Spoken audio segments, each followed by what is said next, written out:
Boss House Reading. Mwana we mataga mwana wemberengwa Mr. Riz Ranikalonde ndazvifunda ndashaya minduro ndakatadze inini ekla chikumbo vondisimbisa vagutu vondinyaradza vamakanoromba ndaivapoereni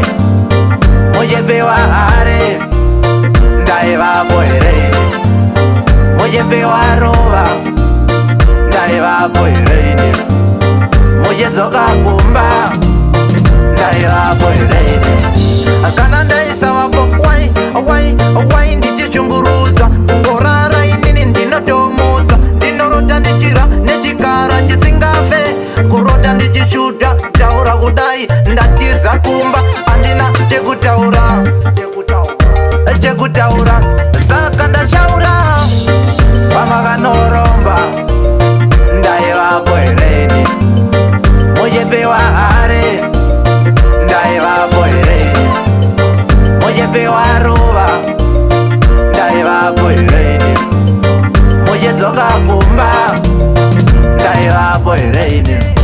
hanzi kwavamwe ndokuna madhokota kwavo ndokuna maticha zvedu zvipo zvakapiswa tariro atimbomedza nenyika tongosekwa vezera vondisema tinotengesa nyama changu chihazanzi wenemandi Mr.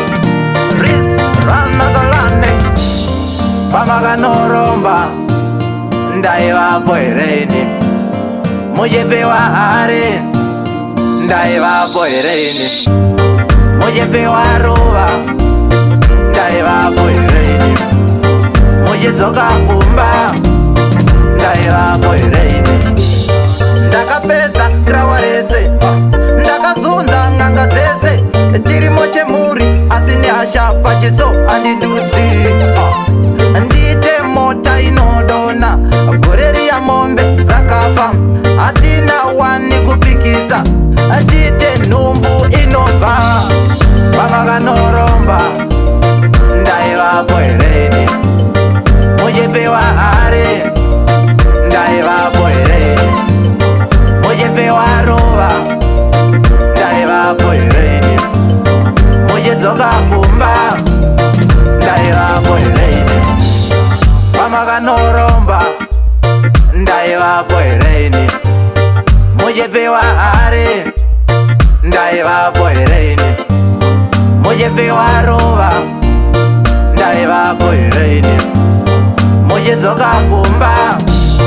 ndaivapoereni